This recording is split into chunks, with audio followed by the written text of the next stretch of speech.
Mabuhay! Welcome to the home of the famous chocolate hills, Bohol. One of the most visited destinations in the Central Visayas region of the Philippines, the island province offers breathtaking spots for history buffs, beach lovers, and adrenaline junkies. Bohol is in the central part of the Philippines. It is about 700 kilometers south of Manila and about 70 kilometers southeast of Cebu. It is a first-class province composed of 47 municipalities and the city of Tagbilaran, which is the capital of the province. Did you know that Bohol is the home of Carlos P. Garcia, the fourth president of the Philippine Republic? Heroes such as the Gohoy and Taklot and the Boholano chieftain, Sikat Luna, who forged friendship with the Spanish General Miguel Lopez de Legazpi.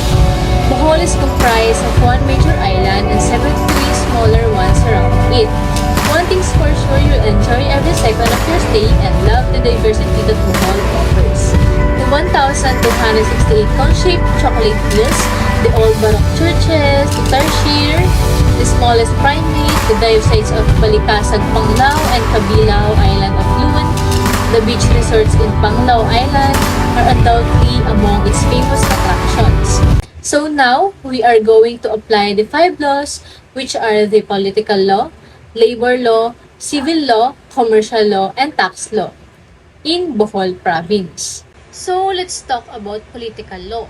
Political law is that branch of public law which deals with the organizations and operations of the governmental organs of the state and defines the relations of the state with the inhabitants of its territory. Political law is an established legal practice area encompassing the intersection of politics and law. Tourism is a major global industry. Governments in developing countries have developed tourism as a means for economic progress. The role of the government is crucial in making tourism beneficial for local people. The traditional functions of government involve crafting legislation and regulating touristic activities in local destinations. The business and marketing aspects of tourism are often entrusted to the private sector. And today, local governments are directly involved in the tourism business.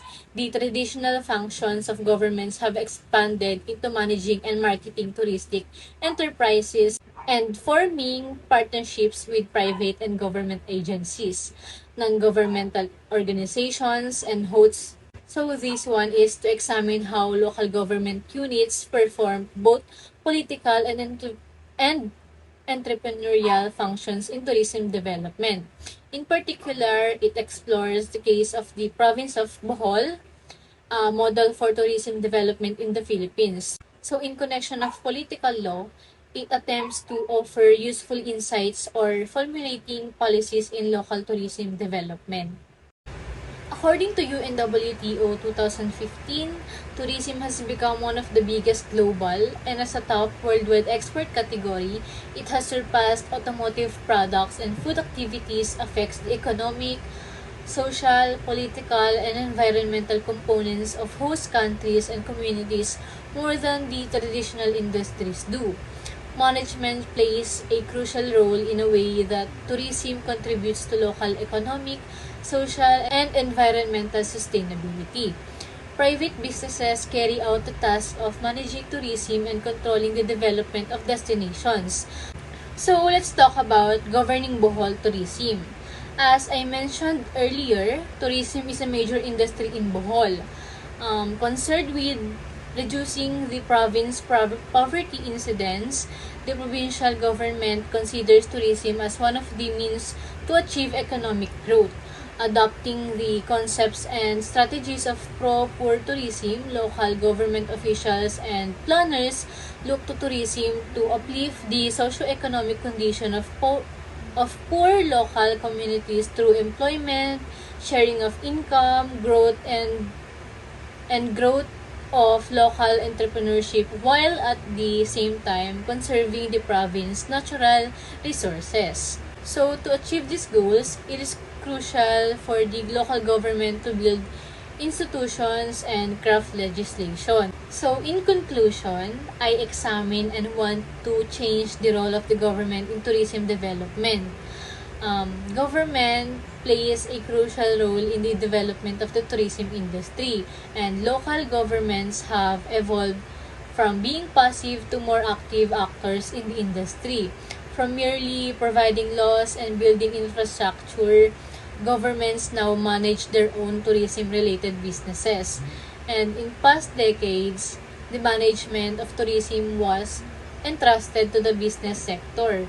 Multinational corporations and private businesses control the operation of resorts, hotel, and other tourist services with minimal intervention from the government. One possible political law that could be improved is the Local Government Code of the Philippines. This law outlines the roles and responsibilities of local government units, including municipalities and cities like Tagbilaran, Bohol. By improving this law, the local government can have better guidelines for the implementation of policies, programs, and projects that are essential for the growth and development of the city.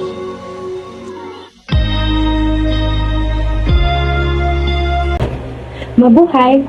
So now I will discuss the commercial law. Commercial law. So in Bohol, it is on the home province of the world-renowned chocolate hills. It will be the next site of tourist rest area, or what we call TRA, that will provide convenience to tourists visiting the island. The Bohol is known for its chocolate hills and also one of the most visited destinations in Central Visayas. Bohol offers a wide range of tourist spots, activities for history buffs, beach lovers, and adrenaline junkies alike. Commercial law, the main goal here is to highlight the most unique features of your target. It will easily recognize and stand out from others. We need to advertise the Bohol. There are lots of hidden gems and treasures of natural beauty and madness. We wanted to help local brands and local businesses in the island by improving your social media online presence. Then we will focus on the social media in Bohol that features local and well-known travel destination, or hidden gems rather, in the province. We also features new spots sprouting business and startups. We aim to be a local provider of advertising needs in terms on online presence, both in social media and online marketing. That's all. Thank you. Adios. And for the civil law, I added some laws that should be implemented in order to solve the issues they are facing.